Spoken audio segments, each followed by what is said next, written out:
Okay, we're starting a new Maamar in the Rebbe's Maamarim Chelek Dalid, page Tzadik Tes. It's a Chanukah Maamar. Copies here. Thank you. Okay, we say in Alanisim, V'ata b'rachmecha Rabbim, you with your great mercy, Omadat Lahem, you stood up for the Jews based at Osim in the time of their need. And we say, we continue, Masarti Gibayim Yad Chaloshim, he gave over the strong in the hand of the weak, Rabbi Ma'atim, many in the hands of the few, and so on, like we say in Alanisim. Which was said 50 years before the Rebbe said this Maamar, which was Tavshin Mem Ches. He asked the question like this: what's the primary miracle of Chanukah? Is Nitzach and Milchama, which is the victory of the war, which was on Chav Daled B'Kislev, which was on the 24th of Kislev. I'll explain in a second.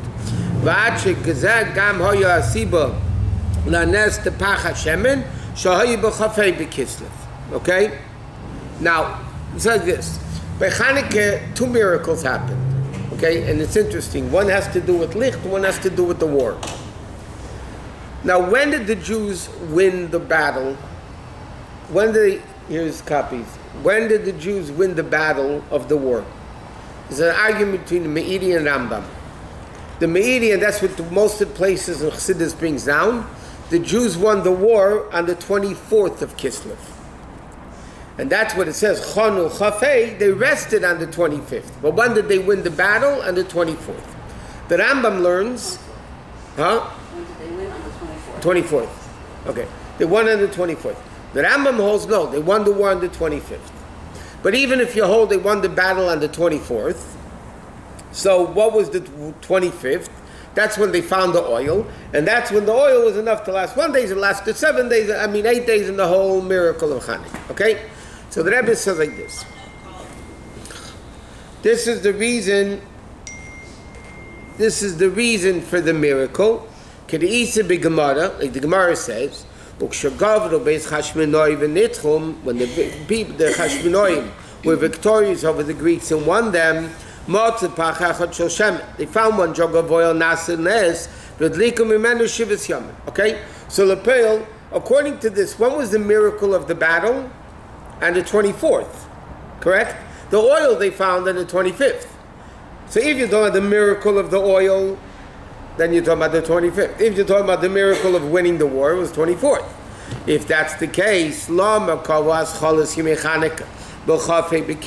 why did they start the beginning of Chanukah on the 25th of Kislev, which was the miracle of the Neiros, which was the battle? What's very interesting, by the way, if you look in Alanisim, there is no mention of the Menorah, the miracle of the Menorah. Even when it says Vidliku Neiros b'chatzres kotshech, all the way at the end, they lit candles in the chatzir. The Rebbe explained that's not the Menorah of the Beis Hamikdash, because the Menorah of the Beis Hamikdash was lit inside. Chatzres kotshech means the outer courtyards, so it means they lit candles of festivity. But there is no mention in the whole Alanisim anything about the miracle of the oil. Aner Salolo, on the other hand, only deals with the ness of the Menorah, not the ness of the war. So it's interesting. They're like two different aspects of Chanukah. Alanisim deals with the miracle of the battle, and the Neiros deal with the Chavei deals with the miracle of the candles. So the Rebbe is asking, the Rebbe asks in his Maamar, so if we're celebrating this for the miracle of the war, so then the miracle of the war should have been a Chav Daled, because that's when they won the war, on the 24th, not on the 25th. Shleimad, he says, and not b'Chav Daled b'Kislev, and not like the question of many Maamarim. Madua Kavan Chanukah Nesta Pachashemin. Basically, the Friedrich Rebbe asks on the date, why did they make it Chav Hey instead of Chav Daled? Most Maamarim, the question is, why are they making the miracle only for the candles and not for the war? Here it's a little bit different. Here he's talking about Chav Daled and Chav Hey, right? So there seems to be an emphasis on the date of 24 and 25. Because most Maamarim ask the question, the miracle of the war was a tremendous miracle. a few Chashmonoim, one of the whole Greek army. So the Chassidus all over the place. That's the question. Why did they establish the miracle on the oil, not on the war? Here, Ki Bedrushim, and now, okay, because according to those Maamarim, Koi Lashita, that goes according to the opinion that Chag Yom Tov Chanukah Nikfel Rakal Nesa Neiris. Over there, it was only on the miracle of the. In other words, like this. Most Maamarim Chassidus explain why the miracle was only on the oil, not on the war. So then the question is asked over there: why don't we make a miracle on the war? Here, L'chei Medayik. Therefore, in those other Maamarim, they say the primary thing is the war. Why did they make primary into secondary, secondary into primary? Because the miracle of the war is great. First of all, you have to understand, the miracle of the oil wasn't such a great miracle. If the Greeks won the battle, the Jews wouldn't be here. There would be no Yiddishkeit. There would be, the Hellenists would take over. The miracle of the oil, like we learned in Rebbe explains in Bedi Siches, the Chayra wasn't such a big miracle because according to Allah, they were allowed to use the impure oil. They're allowed to use the impure oil because there's a din. When everybody's tummy, the laws of tumah don't apply. Tumah hotra b'tzibur. So if the whole community was tummy, they're apidin, they were allowed to use the oil. And to explain another thing that Rebbe asks, if the Goyim made all the oil tummy, that they shouldn't light the menorah, the Greeks know how to learn. They're very brilliant. They didn't do anything because the Jews apidim were able to use the oil. If they didn't want them to light the menorah, they should have gotten rid of the oil, not impurify it. What did they didn't get anything by impurification of it. So the bigger Muhammad, the bigger ness is the ness of the battle. So Chassidus asks, why did the Chachamim establish the miracle of Chanukah about the oil rather than on the miracle of the war? But according to this Maamar, it goes according to the opinion. Shekviyas Yom Tov the Chanukah is also mitzad nesem nemuchama, is also because of the war, not only the oil. V'acheidod alanisim, the whole thinking of alanisim is beikar primarily, al neseh, and the heido al nes pach Hashemin is by lighting Chanukah. In other words, we say alanisim to thank Hashem for the miracle of the war. We light the candles to thank Hashem for the miracle of the oil. Right?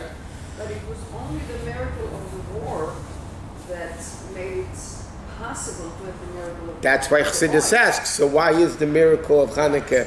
Yeah, 100%. Here, the Rebbe is explaining, the Friedrich Rebbe is going to opinion is for both. The war and the oil. So then the question is, Shebimei HaChanukah Kovu Gam HaNester Nitzochen the Milchama. They also established it because of the war. Va'adrab Inyan Zelocher Ikar Nester, that's the primary miracle. Va'ad Sheyeh Gam HaSiba La Nester Pach Hashem. Like you said, the war caused the miracle, page Kuf, of the oil to happen. Maschilim B'chofei, which with the natives, not Chav Dalet. In other words, we should have celebrated both, but both on Chafei. I'll give you an example. Purim, the Jews fought on the 13th. Yeah? They won the battle on the 13th. When do we celebrate Purim? The 14th. Shusha, they fought the 14th. So the day after the battle. So now the Friedrich Rebbe is asking, if they won the battle on Chav Daled, so when the miracle should be Chafei. Takes no significance at all. 1 second. So, but the Friedrich Rebbe asks, the Nitzachon of the Milchama, he's going to explain the whole thing. The Nitzachon of the Milchama was Chav Daled, so why don't we celebrate Chav Daled? Why is it number Chafei? But here again, in the other Maamarim, it's going on the two miracles. Why is this miracle primary? Why is this miracle secondary?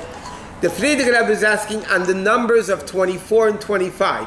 Why did they make the miracle 25 and not 24? Okay?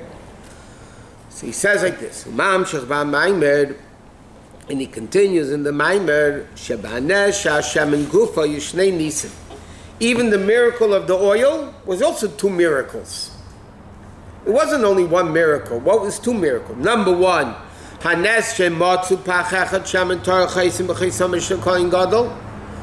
one, that they found the oil.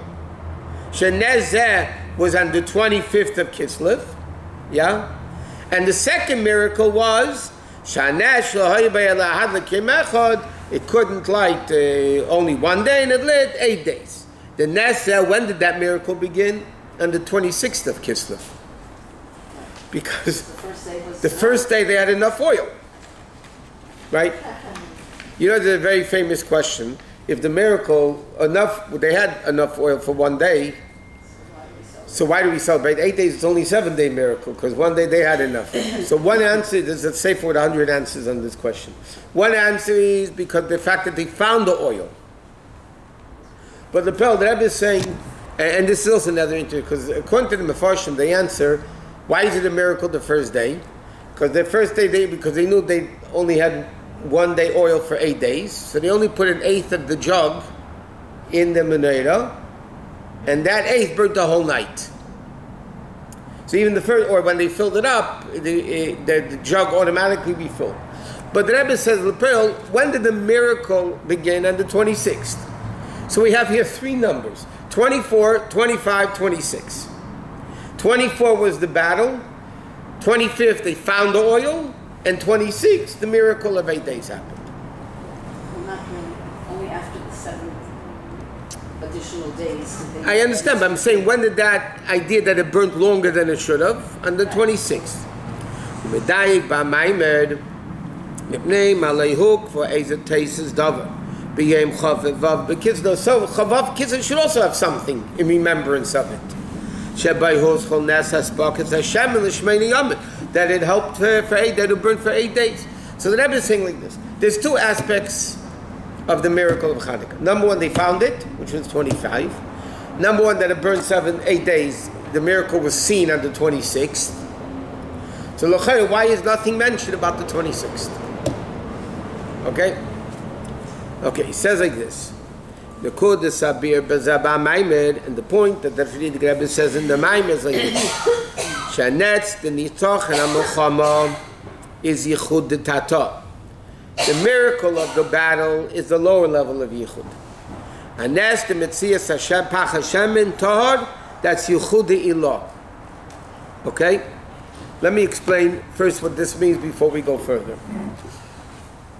In Shayichad V'Amunah, and in fact before Shayichad V'Amunah even begins, and 2 lines before Shayichad V'Amunah, the Rebbe says the whole purpose of Shayichad V'Amunah is to explain why what it says in the Zayah, Shema Yisrael Hashem Elokeinu Hashem Echad, is Yichud Ilah, the higher level of Yichud, and Baruch Shem Kved Malchus Hillel Avoid is Yichud Tata, the lower unit. It's very simple.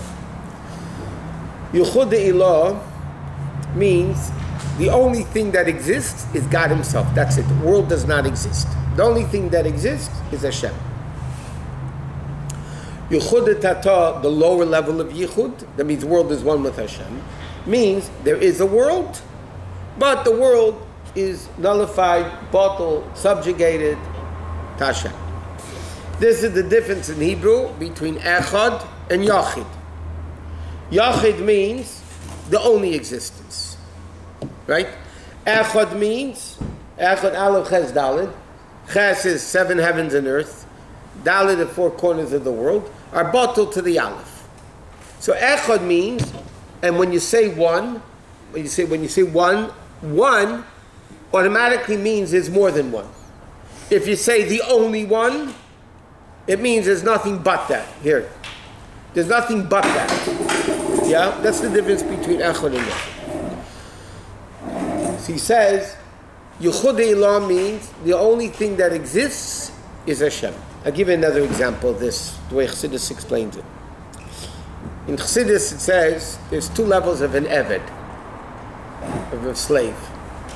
Eved Pashut, simple slave, and Eved Ne'eman, trustworthy slave. Like said by Moshe Rabbeinu, Chol Beisi Ne'emanhu.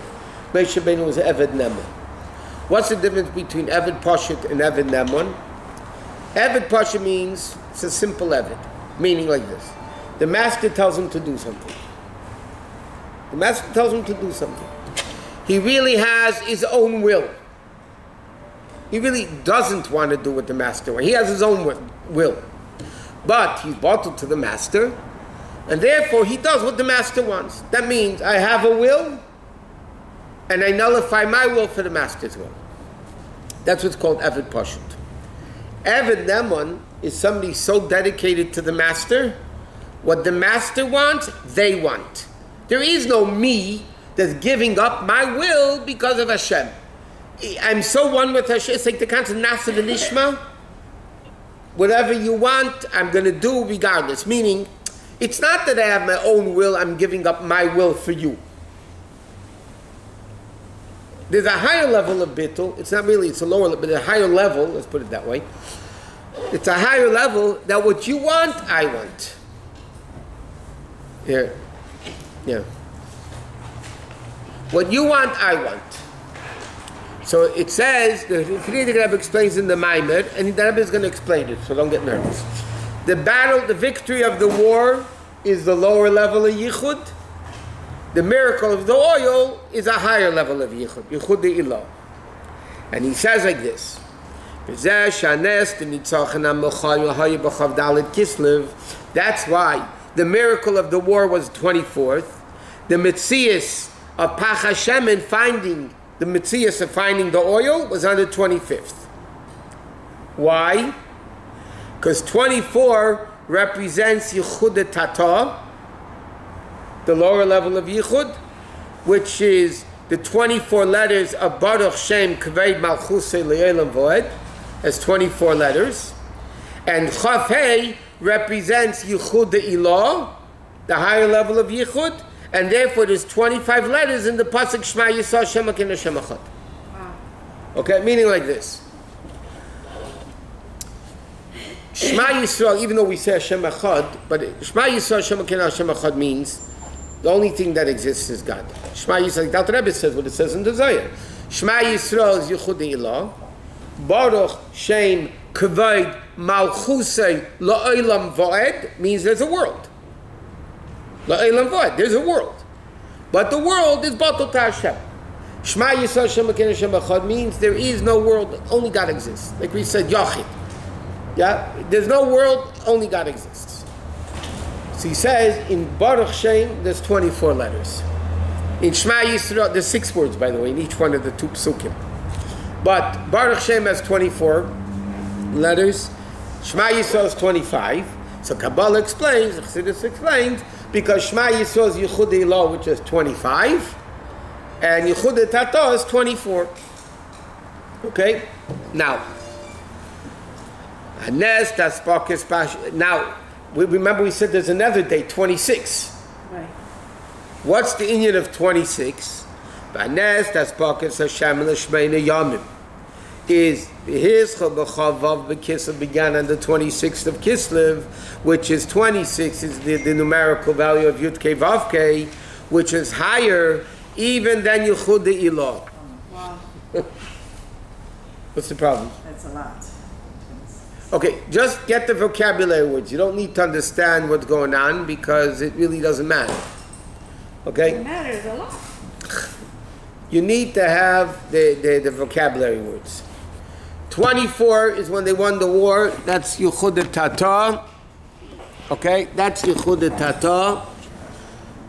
They found the oil on the 25th is Yichud Ilah Shema Yisrael Hashem Elokeinu Hashem Echad. And then you have the number 26, which is the name of Yud Kei Vav Kei, which is higher than both. Why is the miracle of the Menachem considered Yichud Ilah? We'll get there. No, the miracle of finding the Menachem is Yichud Ilah. The miracle that burnt 8 days, which started on the 26th, that's the love of Yud Kei Vav Kei, which is higher than both. Okay, now, let's say Chassidus 101. Let's discuss this for a second. Yud Kei Vav Kei, there's 2 Yud Kei Vav Keis. You have Hashem Hashem Korachim V'Chanun, Hashem Hashem in many places. Okay, now, what's this twice Yud Kei Vav Kei? What's twice Yud Kei Vav Kei? These are 2 distinct levels of Yud Kei Vav Kei. There are 7 names of Hashem which are non-erasable. Okay? Kelis Chesed, Elokim is Gevura, Yud Kei Vav Kei is Tiferes. Then you have, all the spheres. The 7 names of Hashem you're not allowed to erase correspond with the 7 attributes of Hashem. Okay? That level of Yud Kei Vav Kei is one of the 10, one of the 7, I mean. That's the level of Yud Kei Vav Kei in the world. Then you have the essential name of Yud Kei Vav Kei, which is the essential name of Hashem that they used in the Beis HaMikdash. That's higher than the worlds.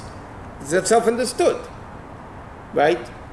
In other words, like this: you make a bracha, you say Baruch Atah Hashem Elokeinu. So remember, we learned Hashem is the infinite, Elokeinu is the finite, Atah is above both.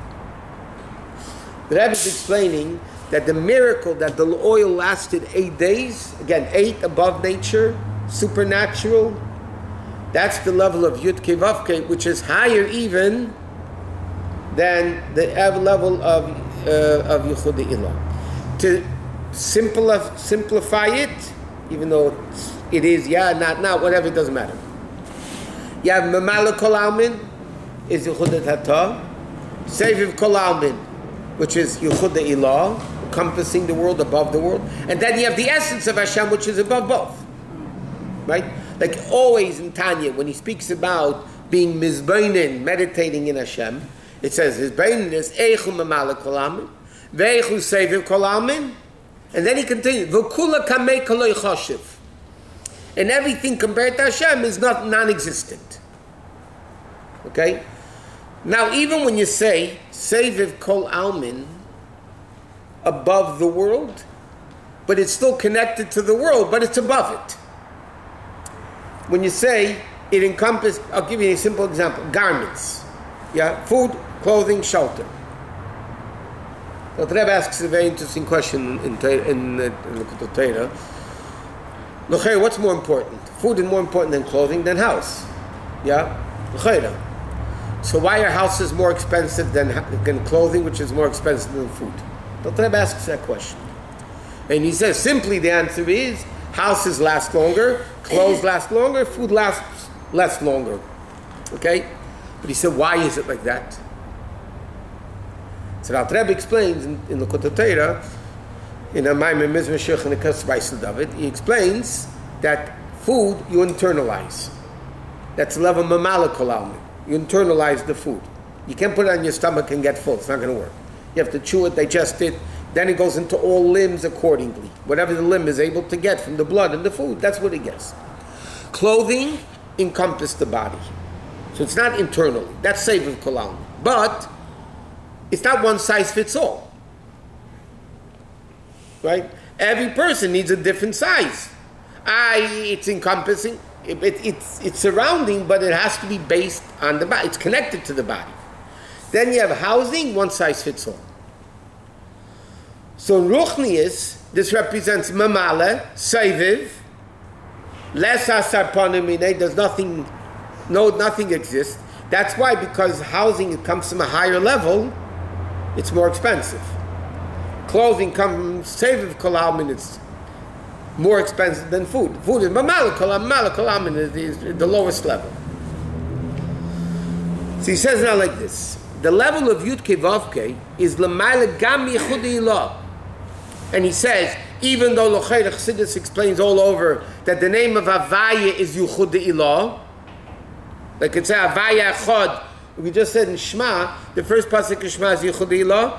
What do we say? Hashem Echad. So L'chayr Havaya is Yichud Ilah. Shabito Shemitzad Elokim, like he says, all over Chassidus it explains, the bitul of Elokim is only Yichudi Tata, because Elokim means the world exists. A bitul Yichudi Ilah, bitul Metzias, is only Mishem Havaya, right? So L'chayr, how do we say here Havaya is even higher than Yichudi Ilah? He says, Zed Echsid Havaya Echad, V'lo Yachid. What do we say in Shema? Like we said before. There's, I'm going to say, and I'm going to explain this whole, it's very simple. Just vocabulary words, basically. Chassidus asks the question, what's higher, Yachid or Echad? Yachid is higher than Echad. Yachid means the only thing exists. Echad means There's other things, 7 heavens, earth, 4 corners of the world, whatever. Yeah, there's other things. We say one table. If there's only one table, you don't say there's one table in the room. There's only a table. It's the only table. You don't say one. It's like you said, Yom Echad. There was Yom Sheni, Shlishi, Revi, Chamishi. There was the Yochid means the only one. In fact, sometimes in davening, in Baruch Shem and Yishtabach, we say Yochid, Chayolam, and Melech. Melech Yochid, Chayolam. We do use the word Yochid. So Chassidus asks, why ben Shema, which is the Chayr of the Yichud Lo, we should say Shema, we should say Hashem Elokeinu Hashem Yochid. Okay, it's a higher level to say Yochid than Echad. Why do we say Echad? Simple question. Yeah? Hello? Got it? Okay. So what's the answer? The answer is also very simple. We still say Havaya Echad. Why? Because Yachid means it's the only one. I'll give you an example. There's one store in the neighborhood and it's doing well. There's only one store and it's doing well. That doesn't mean the store is good.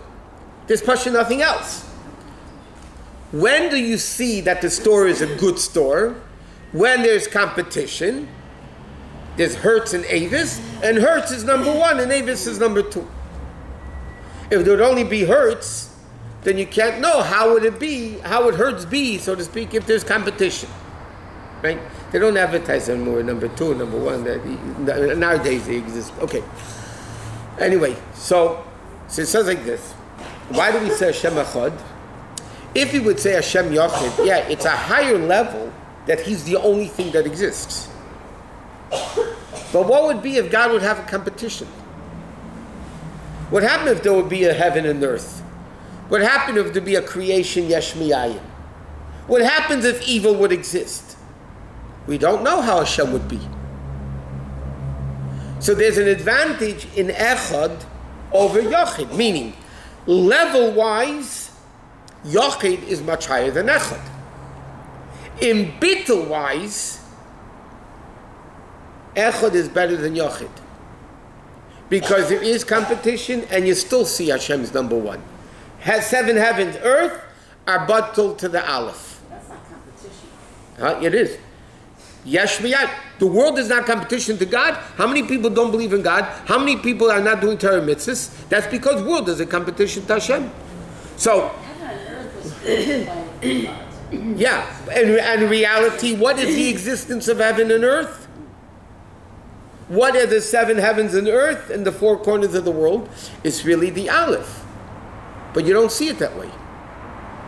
Let me ask you another question. We mentioned before there's 2 types of Eved.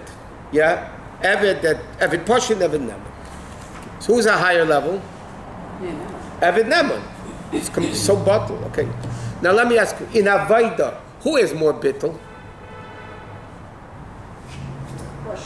Huh? Eved Posh is more bittul. The Eved Neman, he reached a level, so he's not fighting himself. What the master wants, he wants. So yeah, there's a higher level of bittul.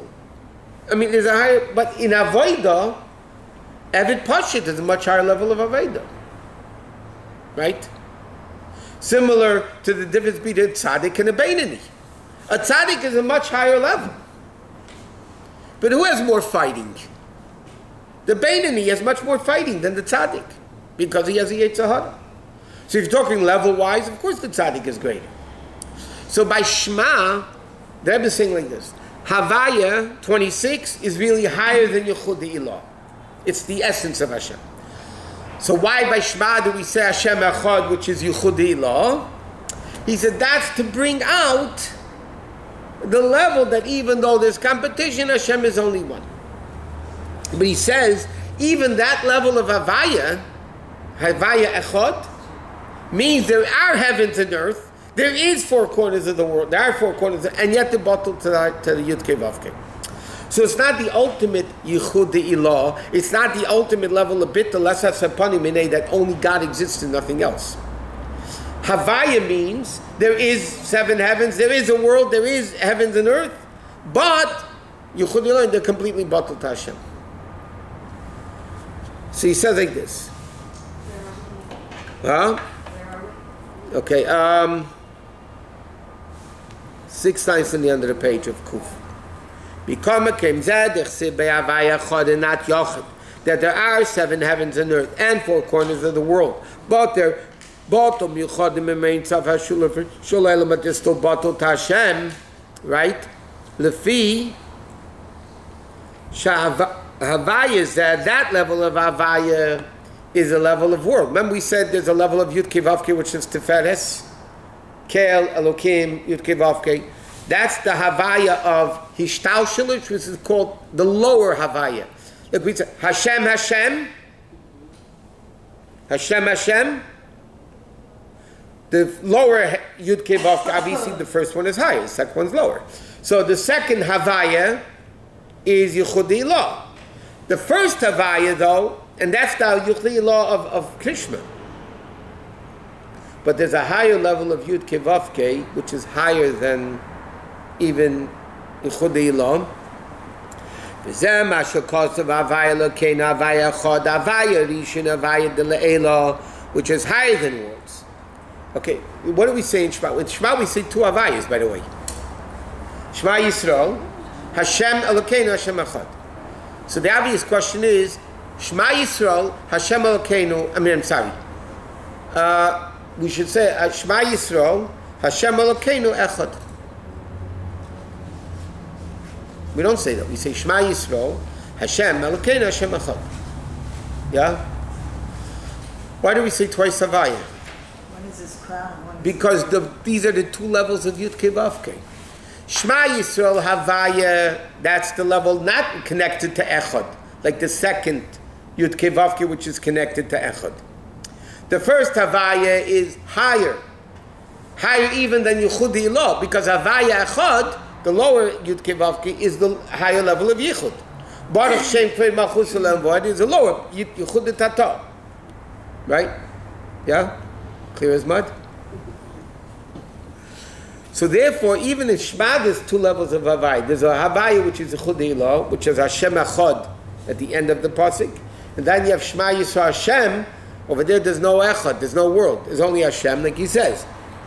Zeh machka Hashem Elokeinu Hashem Echad. Havaya Rishon, the first Yud Kevavke Shema Yisrael Hashem, is the level of Yud Kevavke above worlds. Because Yachid Beth is a loss. Because that level of Havaya is Yachid. There is no world yet. The second level of Havaya is dealing already with Echad. Because the second level of Havaya has to do with the Havaya that's in world, one of the 7 Midas. Right? So therefore, that's connected to world. The first Havaya is even higher than world. And the second one, the second Shema, the bottom line of the page, is Havaya de Lesata, the Yud Kevavke of world. Like we said, one of the 7 Midas. Therefore, you can use the word Hashem Echad. Okay? And he says like this. It's only the second Havaya that's Chudetata? No. No, Yichud Ilah is the first Havaya is higher than both. Okay, let me explain it very simply. You know the Eved Neman? He's completely bottled, but there's still an Eved. There's still an Eved. There is an existence of an Eved, but he's not bottled, but yet, it's not that he has his own wills, but he does what the master wants. The higher level of Eved is one that only does what the master wants, but there's still an Eved. The lower level of Yud Kevavke is that Yichud Ilah of Havaya Echad, but there's still a world. That the world is Yichud Ilah bottle b'metzias to Hashem. The first Havaya represents a level of God. There is no world, there's only God.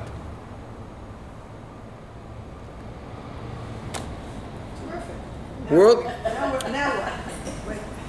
So if that's the case, why it says Shema Yisrael? I always thought the second Shema was Yisrael is something that to hear Israel, and then you're saying the first Havaya. Shema Yisrael doesn't mean hear, it means understand. So how can we understand something that totally it's not really like Oh, look, how you're asking a very good question.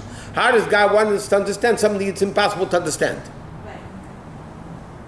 Yes? Is that your question? What's the answer? God says try. You come to Rabbi Shusterman. No, try. You have a neshama. That neshama is part of God. And really, Chassidus has an expression, Tachlis hayidiyah shaloynei de'acha. The ultimate level of understanding is that we don't understand.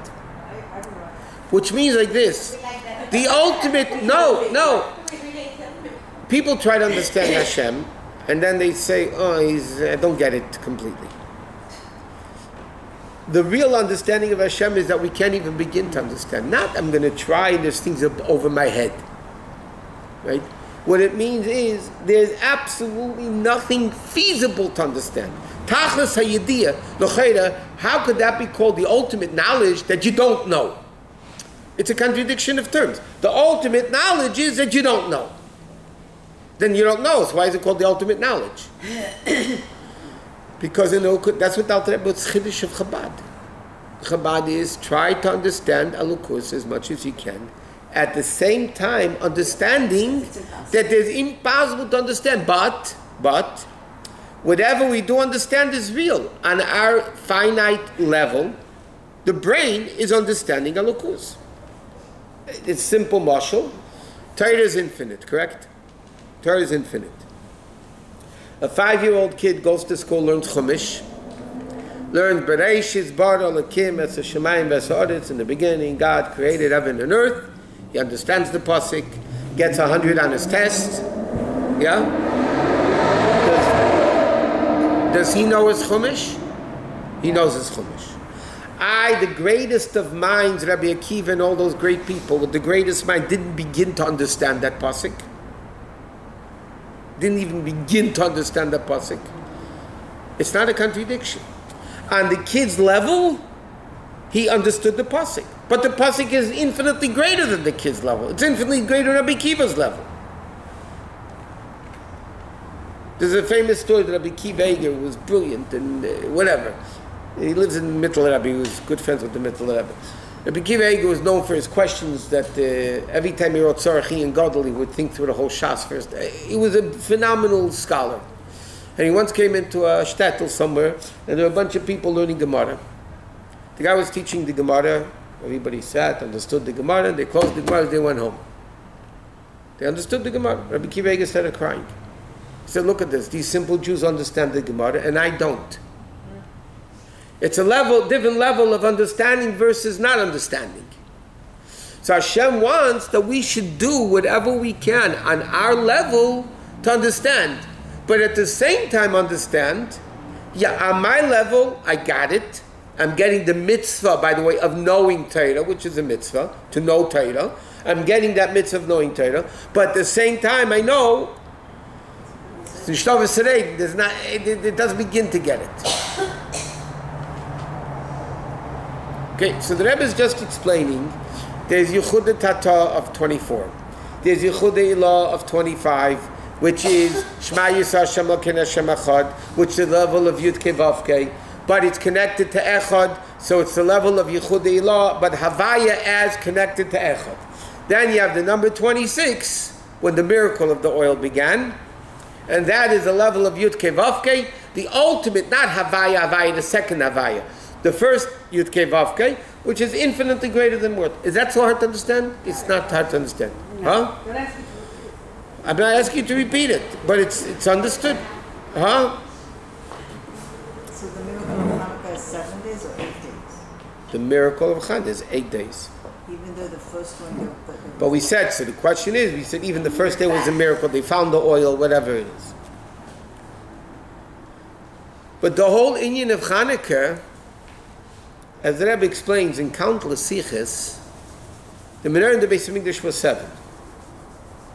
If you think about it, how should we commemorate the miracle of the menorah in the Beis Hamikdash? 7 candles for 8 days. That would make sense. The menorah in the Beis Hamikdash had 7. So we're commemorating a miracle that happened to the menorah. So we should light the menorah 7 candles, 8 days. That would make sense. We don't do that. We do 1, 2, 3, all the way to 8. Why? What does it have to do with the menorah in the Beis Hamikdash? The menorah in the Beis Hamikdash, they lit 7 every night.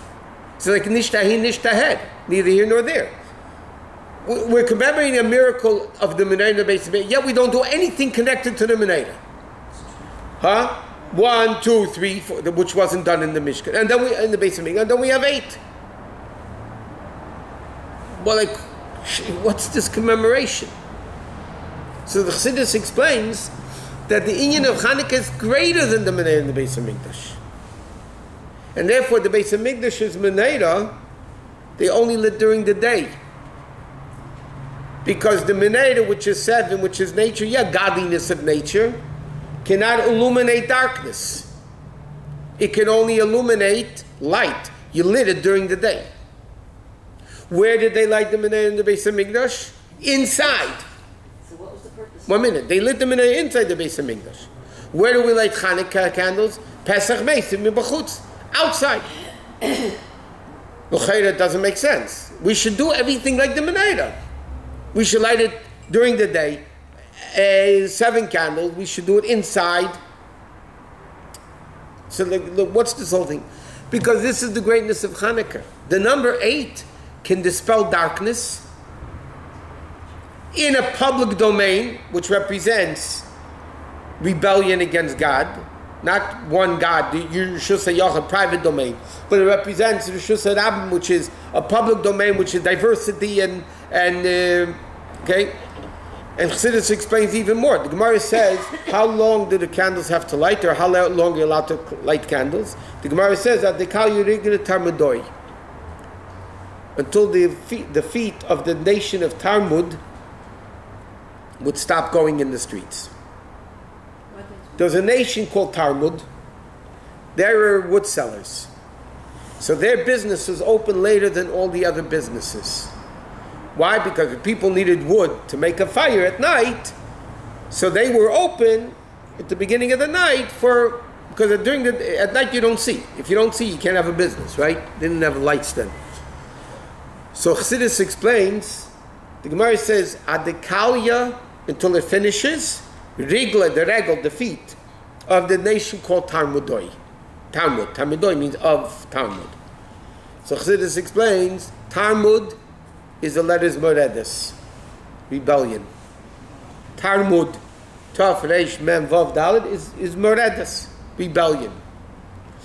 Kalya means until when, meaning what does Chanukah Licht accomplish? That you get rid of the feet of rebellion, of evil. That means what does Chanukah Licht do? They transform the evil of Reshus HaRabim into Kedusha. That the menorah in the Beis Hamikdash couldn't do. Chanukah is able to do it. What was the purpose? And that's, 1 minute, excuse me, that's the number 26, which is why we light the menorah, because of the miracle of the oil which began on the 26th.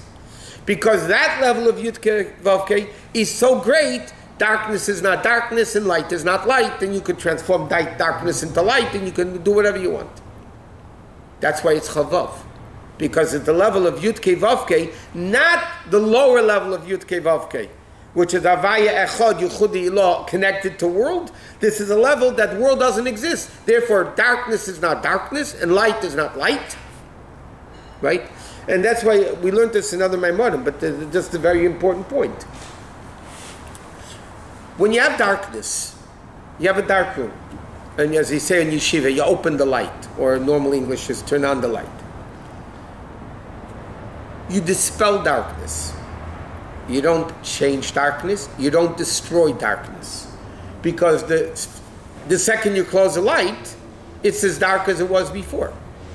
That means the light you brought in didn't change darkness. All it did was push it away. You can push away the enemy and it can always come back. Chanukah, Kalya Rigla, the Talmudoi means you destroy the darkness. That means dark is not dark anymore. light is not light anymore, right? Which means, by the way, very simple. How could, if dark becomes light, why is it called dark becoming light? It's not dark anymore, it's light. Darkness, as darkness becomes light. Now, we don't get that because our brains are minuscule. But the bottom line is, when you reach a level above darkness and light, then darkness is not darkness, and light is not light. You can make darkness, you can make light. Darkness could be light could be darkness, and there's no stira. Just like Hashem made, how can Hashem, the famous philosophical question people ask, is God spiritual or physical? So ask anybody that doesn't learn Chassidus, they'll tell you God is spiritual. Right? Which is reality api courses. Why? Number one, if God is spiritual, you're limiting him, that he's not physical. You can't limit God in any way whatsoever. Secondly, if God is only spiritual, then how can he make physical? You can't make what you're not. Right? Very simple. If Hashem is spiritual, how can he make physical? So therefore, what must we say? Whether we understand it or not, doesn't matter. But we must say, Hashem is above both. Hashem is above. He's not spiritual, he's not physical, because you can't limit him in either way. And if he's spiritual, how can you make physical? If he's physical, you can make spiritual, right? So what is the reality? We must say whether we get it or not, doesn't matter. And we're not supposed to get it. But this is where the mitzvah of understanding. The mitzvah of understanding Elokus, to understand that he's above spiritual, above physical. Whether we understand it or not, we don't. But we need to understand that we don't understand. But that's what understanding is. That Hashem is so great. He's higher than spiritual, higher than physical. They're higher than good, higher than bad. And therefore, he can make good, he can make bad, he can make physical, he can make spiritual, he can make light, he can make dark. And not only that, he can make dark light and light dark. How could that be? It doesn't make sense in our world. In our realm, it can't be. If it's light, it's light. If it's dark, it's dark. Dark can become light and light can become dark. The Eibishter could do it, but... You were talking about light and darkness. You said that in the base of Mikdash that the menorah could not illuminate at night, not illuminate darkness at night. I don't understand. It burned during the night, but it wasn't placed outside the base of Mikdash, because that level of 7, which is God connected to world, cannot illuminate darkness. So that meant that the base of Mikdash was like dark at night? It wasn't dark, there was light there, but I'm saying the darkness of the world, the outside world, the public domain. The light was lit. You don't get it? No, I don't understand how the base of Mikdash, being the base of Mikdash... Let me give you an example. There are many Jews, very super religious Jews, they're called Charedim, whatever that means. Yeah? They are very religious. Do they have a light in their shul? I don't mean physical light. Is their community illuminated with Torah mitzvahs? Yeah? Do they go out to the world to illuminate them? No. So that means their light is only confined within their confines. Do they illuminate the world, which is dark? No, they don't, because they don't go out to do it. Okay. What did the Rebbe want from us? Go out and illuminate the world. That's the concept of Chanukah. You know, the Rebbe was very big into Chanukah. You know what? One of the Yom Tov, the Rebbe really fought for public menorahs, even going to court. The Rebbe fought all these things, yeah? Because the whole concept of Chanukah is Mashiach, number one. And the whole concept of Chanukah is illuminating the darkness of the world. That's the Rebbe's whole thing. The Sakin Malchus Shindalad Yud, to rectify the world. So the Rebbe's Avodah is Mamish the Avodah of Chanukah, illuminating the world in a way that darkness becomes Kedusha. So if we have Mashiach and then the base of Mikdash, does that mean the menorah is going to have 8? Yeah. And the harp of Mashiach is going to have 8 instead of 7 that was in the base of Mikdash. All the 7s are going to be 8s. The Chumash class Monday night, we discussed why is Bris Milah push away Shabbos? If a bris is on time, You're no cesarean, normal bris on time, yeah? Shabbos, you don't desecrate Shabbos. A bris is mamish desecration of Shabbos. Do it Sunday. Big deal. If a fast day falls on Shabbos, you push it off to Sunday, except Yom Kippur, yeah? So what's the big deal? Push off the bris to Sunday.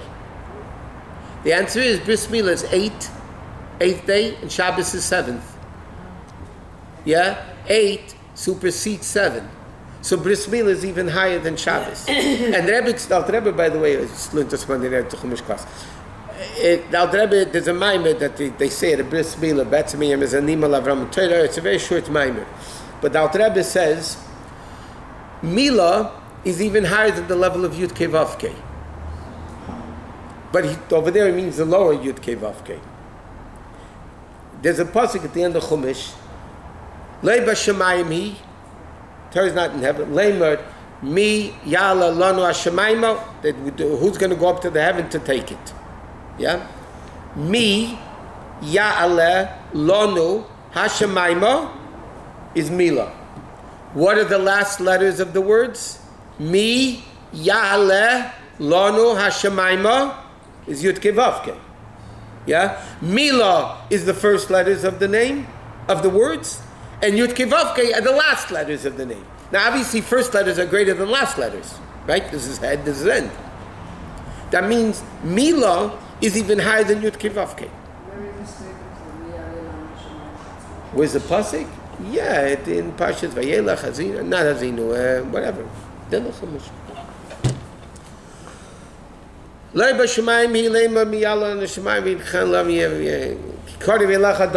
same place where Kari Velach Hadavar made. What? What? If Chanukah accomplished such a thing, why is it that the history after Chanukah is kind of not so good? Like the Hashmonaim lost their kingdom. Hashmonaim was the sin of Chanukah was the Hashmonaim kept the kingdom. They weren't allowed to. You know that there was no mention of Chanukah in the Gemara, in Mishnah, except once in passing, or twice, in Bikurim and in Bava Kama. There's 2 Mishnahs that mention Chanukah in passing. You know there's a whole Gemara called Megillah? There's a whole Gemara about Purim. Why isn't there Masechtas Chanukah? All it is, there's no mention in Mishnah. The whole Chanukah that we have is Tanur Rabban, it's a Braisa. It's not even a Mishnah. So it says in Sfarim, what's the reason? But Rabbi Yehuda Nasi, who compiled Mishnah, was a descendant of Malchus Beis David. He was a descendant of Beis David. The Hashmonaim were Kohanim. After the miracle of Chanukah, the Hashmonaim took over the Malchus. They became king. Yehuda Maccabee became the king, right? And Rabbi Yehuda Nasi was upset with that. They sinned, by the way, by doing that, because Malchus belongs to Yehuda, not to Kohanim. So to punish them, he didn't put him in a Mishnah. He mentioned it in passing twice, but that's it. He doesn't. The question is even greater. Why? The question is. It wasn't a personal vendetta, by the way. No, I understand, but the question is even greater. If what the accomplishment of the story of Chanukah is so great, why does it have such a? Who has negative? After the miracle of Chanukah, Chanukah is great.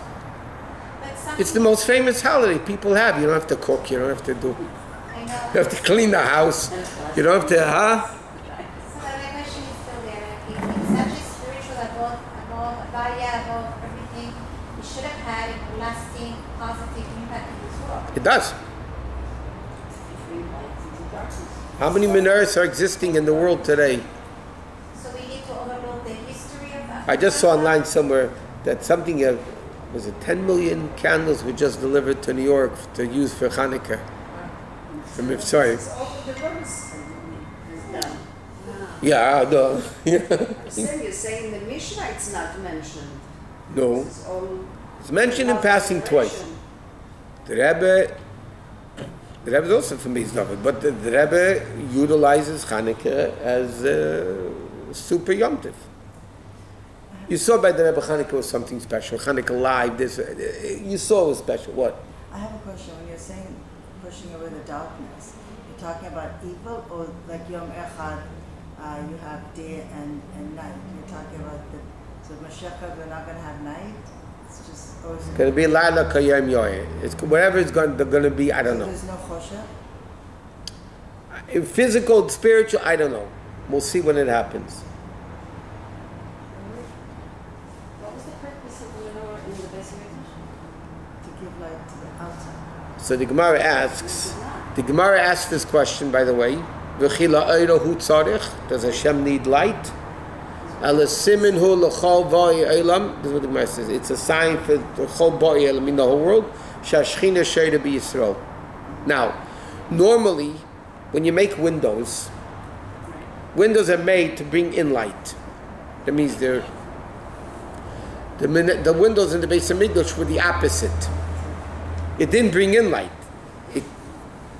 So why light it so far inward? Because by lighting the Kedusha, you can have an indirect impact on evil, but not direct impact like Chanukah has.